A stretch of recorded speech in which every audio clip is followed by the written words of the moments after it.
అందరికీ నమస్తే. నేను మీ జర్నలిస్ట్ పండరి. మొత్తానికి తెలంగాణ రాష్ట్రానికి సంబంధించినటువంటి ముఖ్యమంత్రి విదేశీ పర్యటన పెట్టుబడులే లక్ష్యంగా అక్కడికి వెళ్ళినటువంటి సీఎం రేవంత్ రెడ్డి 10 రోజుల పర్యటనలో తెలంగాణకు వనగూరిన ప్రయోజనం ఎంత, ఎన్ని కంపెనీలు వస్తూ ఉన్నాయి, ఎన్ని కంపెనీలతోటి ఎంతమందికి ఉద్యోగ అవకాశాలు రానున్నాయి, లేకపోతే ఎంత ఐటీ ఎగుమతులు ఐటీ ఉత్పత్తులు పెరగనున్నాయి. దీని మీద మనతో మాట్లాడేందుకు ప్రముఖ పొలిటికల్ అనలిస్ట్ విజయ్ కుమార్ మనతో ఉన్నారు. ఆయన అడిగి మరిన్ని విషయాలు తెలుసుకునే ప్రయత్నం చేద్దాం. దాంతోపాటుగా అసలు సమకాలీన అంశాలకు సంబంధించి కూడా ఆయన విశ్లేషణ ఎట్లా ఉందో ఒకసారి ఆయన మాటల్లోనే చెప్పే ప్రయత్నం చేద్దాం. నమస్తే.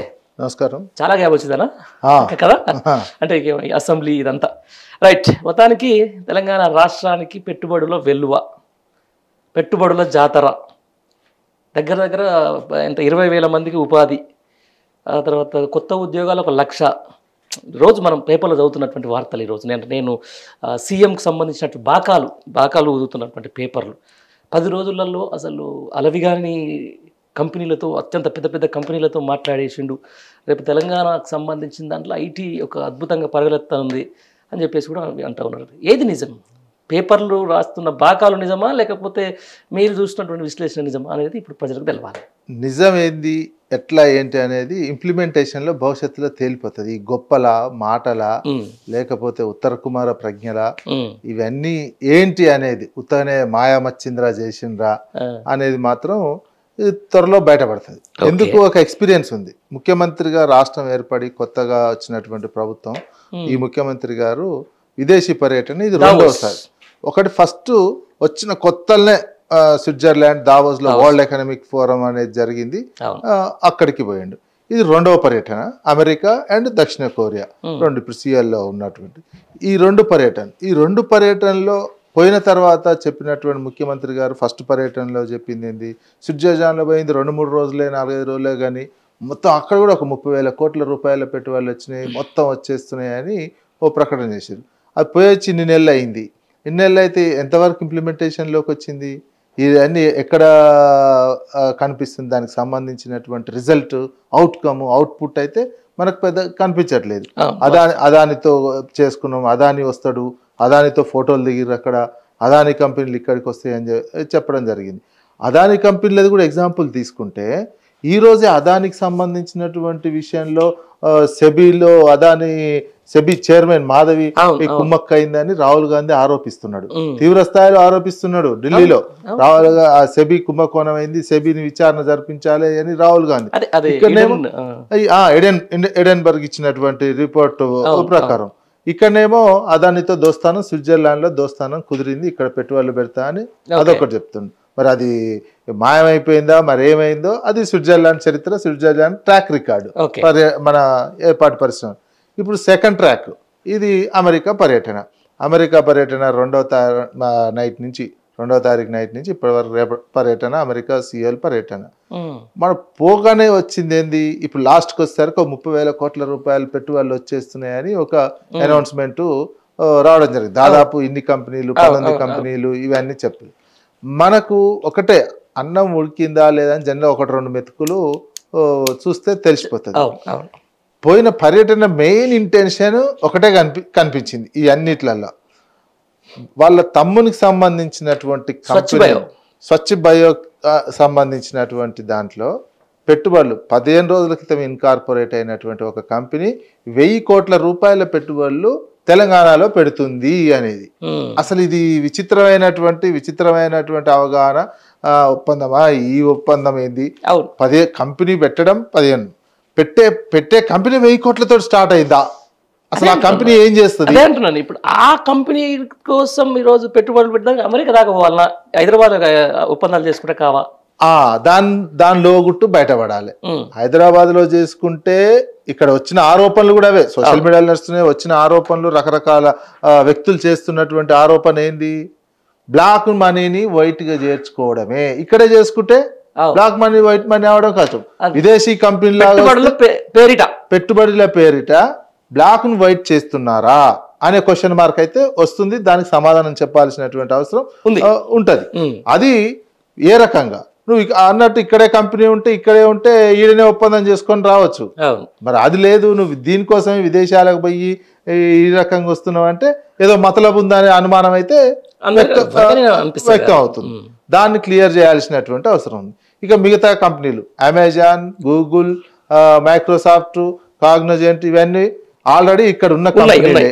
ఇక్కడ ఆల్రెడీ డేటా సెంటర్ అమెజాన్ ఉంది, ఆల్రెడీ గూగుల్ ఇక్కడ పెద్ద క్యాంపస్ ఉన్నది, మిగతా కంపెనీలు కూడా కొన్ని ఉన్నాయి, కొన్ని కొత్త ఏదో వస్తున్నాయని చెప్తున్నారు. ఆ ఏంటి అనేది ఎక్కడ ఏమి అంత క్లారిటీ లేదు. జస్ట్ ఏదో ఎంఓయూ ఆడ పరిశ్రమల శాఖ మంత్రి కూడా ఇన్ని రోజులు కామ్ గానే ఉన్నాడు. పరిశ్రమల శాఖ మంత్రి కూడా ఏం తెలియదు. ఇంకా అసలు ఇంకొక పెద్ద విషయం ఏంటంటే వాళ్ళు ఆల్రెడీ గూగుల్ అనే వ్యక్తి, మైక్రోసాఫ్ట్ అనే వ్యక్తి ఇది 4-5 కోట్ల జనాభా ఉన్న తెలంగాణలో ఇక్కడ వ్యాపారం చేస్తున్నాయి. ఈ 4-5 కోట్ల మందికి ప్రతినిధి ముఖ్యమంత్రి. ఈ ముఖ్యమంత్రి అక్కడికి పోతే అక్కడ గూగుల్ సిఇఓ కలవడు, మైక్రోసాఫ్ట్ సిఇఓ కలవడు. అంటే ఎంత చులకన. మన బ్రాండ్ ఏంది? తెలంగాణ ముఖ్యమంత్రి అంటే బ్రాండ్ కదా. అరే ఇన్ని కోట్ల మంది ప్రతినిధి పోతే అసలు సిఇఓ నువ్వు ఓ టూరిస్ట్ పోయినట్టు బయట ఫోటో దిగి, మనం మామూలు టూరిస్ట్ పోయి గూగుల్ బయట ఫోటో దిగి పెడితే కాదు కదా. గూగుల్ సిఇఓ ఏమే, మళ్ళీ ఆయన Indian. Google CEO Indian, Microsoft chairman Indian, ఇంకా ముఖ్యంగా ఆయన తెలుగతను. అరే ఒక ముఖ్యమంత్రి పోతే ఇక్కడ ఆల్రెడీ వాళ్ళు బిజినెస్ చేస్తున్నారు, బిజినెస్ చేస్తున్న కటసి కాలైన ఉండాలి కదా, ఒక మర్యాద పూర్వకమైనటువంటి భేటీ అయిన ఉండాలి ఒక ముఖ్యమంత్రి పోతే. గతంలో వీళ్ళ అంటారు, మీరు గతంలో కేటీఆర్ పోతే కలిశారు వీళ్ళంతా కలిశారు కదా, వీళ్ళంతా కలిసిర్రు. కలిసిన తర్వాత ఇప్పుడు ముఖ్యమంత్రి పోతే ఎందుకు కలవటం లేదు? ఈ రకమైనటువంటి విశ్లేషణ మాత్రం చేసుకోవాల్సినటువంటి అవసరం ఉన్నది. ఈ టూరుకు సంబంధించినటువంటిది ఈ పరిశ్రమలు ఎన్ని వస్తాయి ఏంటి ఈ లెక్క అంతా వివరణ ఇవ్వాలి. ముఖ్యంగా ఆ బయోస్వచ్ ఇంకో కంపెనీ కూడా, అది కూడా ఏంది ఫస్ట్ చేసుకున్నటువంటి హర్షకు సంబంధించినటువంటి కంపెనీ కూడా, అది కూడా మొన్ననే అయినటువంటి ఎస్టాబ్లిష్ అయినటువంటి కంపెనీ. ఇక్కడ ఆల్రెడీ పెద్ద ఇన్ని మిలియన్ల పెట్టుబడి పెడుతుంది అని చెప్తున్నటువంటి ఈ అనుమానాలు, ఈ రెండు ఫస్ట్ పైన పోగానే 2 మెతుకులు పెడితే ఉడికిందా లేదా అని తెలిసేది ఇదే. ఇంటెన్షన్ ఏంటి అనేది అర్థమైపోయింది. ఇక అమెజాన్, గూగుల్కి ఎట్లాగా ఇలా విస్తరణ ఇక్కడ ఉన్నాయి. డేటా సెంటర్ ఆల్రెడీ 20,000 కోట్ల రూపాయలతో పెడుతున్నామని అమెజాన్ అనౌన్స్ చేసింది. దానికి సంబంధించినటువంటి నడుస్తూనే ఉంది.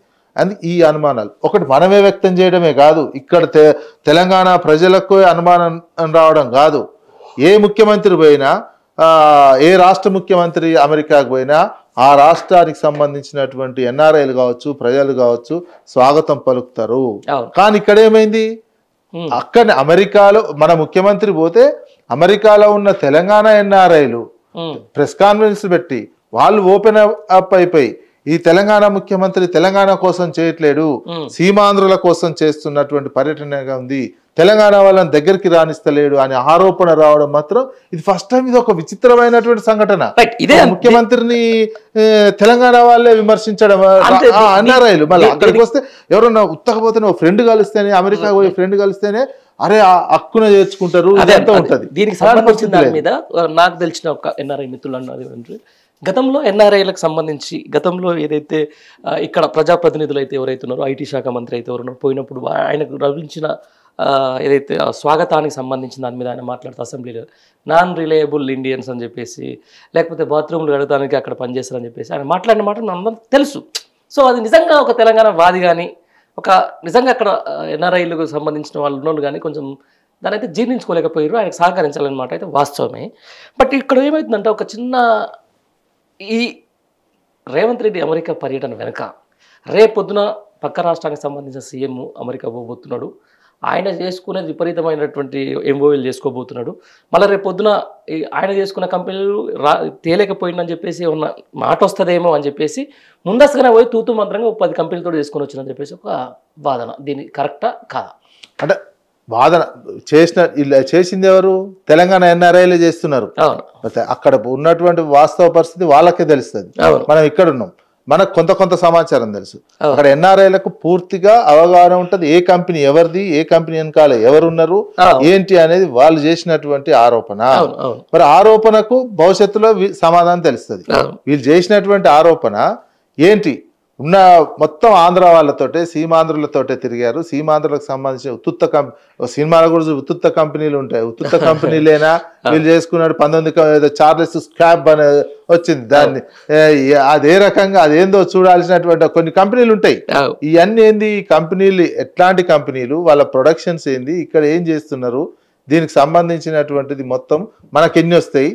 ఇది ఎందుకంటే ఎప్పుడు లేనటువంటి ఒక అనుమానం, పోయిన ముఖ్యమంత్రికి తెలంగాణకు సంబంధించినటువంటి వాళ్ళే అక్కడ ఉన్నటువంటి వాళ్ళు అనుమానం వ్యక్తం చేయడం అంటే మనం దీన్ని ఆలోచించాల్సినటువంటి అవసరం ఉంది. ఇప్పుడు గుజరాత్ సీఎం పోయింది అనుకో, గుజరాత్ వాళ్ళు అనుమానం వ్యక్తం చేయలే ఎక్కడ. ఒరిస్సా సీఎం పోయింది అనుకోండి, అక్కడ ఉన్న ఒరియా వాళ్ళు ఎక్కడ చేయలే. ఫస్ట్ టైం ఒక తెలంగాణ ముఖ్యమంత్రి అక్కడికి పోతే తెలంగాణ ముఖ్యమంత్రిని చేసుకున్న ఒప్పందాల విషయం, తెలంగాణకు సంబంధించినటువంటి ఏం చేయట్లేరు, సీమాంధ్రులకే ఉపయోగపడే విధంగా చేస్తున్నారని ఆరోపణ రావడం మాత్రం ఫస్ట్ టైం ఇది. అందుకే దీన్ని ఆలోచించాల్సినటువంటి అవసరం ఉన్నది.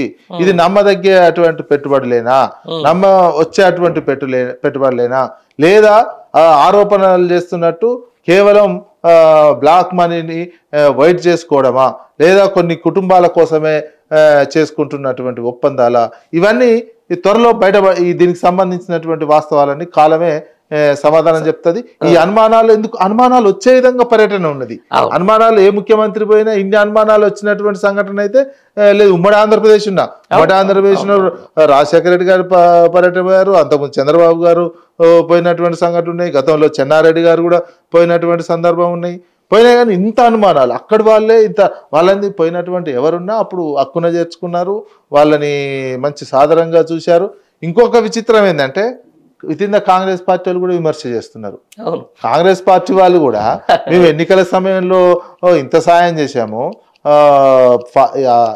ప్రతిపక్ష నాయకుడిగా ఉన్నప్పుడు, పిసిసి అధ్యక్షుడిగా ఉన్నప్పుడు అమెరికాకు వస్తే అన్ని సహాయం చేశాము, వాళ్ళు కూడా మా స్వాగతం తీసుకోవట్లేరు, మేము మమ్మల్ని కేర్ చేయట్లేదు అనే వాదన కూడా కాంగ్రెస్ వాళ్ళు కూడా అక్కడ ఉన్నటువంటి ఒకరిద్దరు మాట్లాడినటువంటి సంఘటనలు ఉన్నాయి. ఈ పరిస్థితి ఎందుకు వస్తుంది అంటే అవాయిడ్ చేస్తున్నారు. ఏమైనా సొంత ప్రయోజనాలు ఏవో ఉన్నాయి అనే అనుమానాలు మాత్రం ఈ పర్యటనలో కనిపిస్తుంది మనకు. భవిష్యత్తులో స్విట్జర్లాండ్ పోయిన దావోస్ పర్యటనలో ఎంతవరకు గ్రౌండ్ అయినాయో క్లారిటీ లేదు ఈ కాలంలో. అదేవిధంగా ఇప్పుడు అమెరికా పర్యటనకు సంబంధించినటువంటి ఎంత మేరకు గ్రౌండ్ అయితాయో చూడాల్సినటువంటి అవసరం ఉన్నాయి.